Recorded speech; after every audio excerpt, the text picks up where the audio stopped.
Hello everyone, I am Jigar from 10th A presenting the topic of world economy takes place. In 19th century जो global economy थी वो स्थापित हुई थी, जैसे कि ब्रिटेन ने कौन लोगों स्थापित किया था। इसमें जो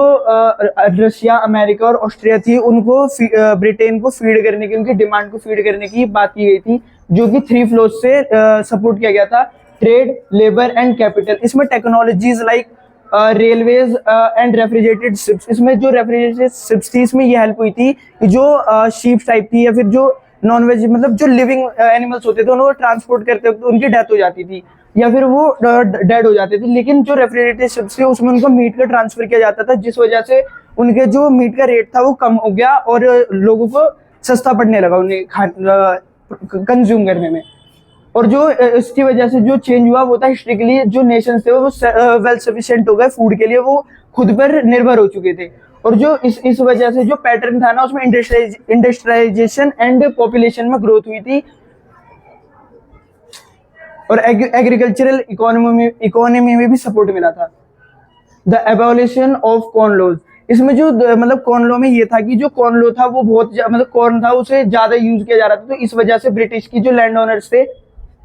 उनको प्रोटेक्ट करने के लिए कॉर्न लॉ को यूज किया गया था। इसमें इस वजह से जो डवेलर्स थे मतलब जो उनको सेल करते थे, मतलब वो जो कंज्यूम करते थे वो अनहैप्पी थे इसके हाई प्राइसेस की वजह से। और इस वजह से जो फूड था, रिजल्ट में food could be imported into, मतलब इसमें जो फूड था ना वो ब्रिटेन में बहुत सस्ता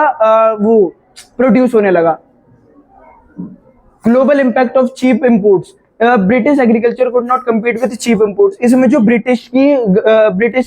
थे उसने एग्रीकल्चरल में वो चीप इम्पोर्ट्स के साथ कम्पीट नहीं कर पा रहे थे, और जो बहुत ही बड़े वहां पे जो लैंड्स होते थे ना वो अनकल्टिवेटेड थे, जिस वजह से मैंस और वुमेन जो कि बहुत ज्यादा जनसंख्या में माइग्रेट करने लगे या फिर उनको बाहर निकाल दिया गया वर्क की वजह से, और वो दूसरी सिटी जैसे कि ऑस्ट्रेलिया और अमेरिका में वर्क की उस वजह से माइग्रेट करने लगी।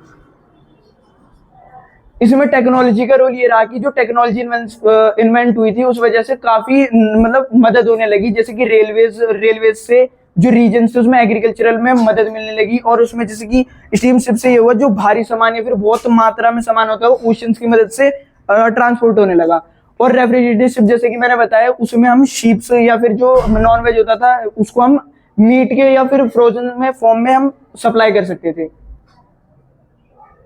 इसमें 3 टाइप्स ऑफ फ्लोज थे: flows of trade, flows of labour and flows of capital. जो फ्लोज ऑफ ट्रेड थे उसमें प्राइमरी गुड्स थे जैसे कि क्लोथ्स और wheat etcetera. Flows of labour में थे जो पीपल माइग्रेट करते थे वर्क के सर्च में वो, और जो कैपिटल था इसमें short term and long term investment थी डिस्टेंट एरियाज में। इसका कंक्लूजन ये निकलता है कि जो 1890 थी उसमें ग्लोबल इकोनॉमी स्थापित हो चुकी थी, और जो फूड था वो एक मतलब आसपास के विलेजेस से ना आकर दूर दूर के 1000 माइल से भी आने लगा था, और जो एग्रीकल्चरल लेबर्स थे उन्हें वर्क मिलने लगा लार्ज फार्म में, और वो एक नेटवर्क से जैसे कि रेलवेज और शिप से कनेक्ट हो गए। So that is my presentation. Thank you.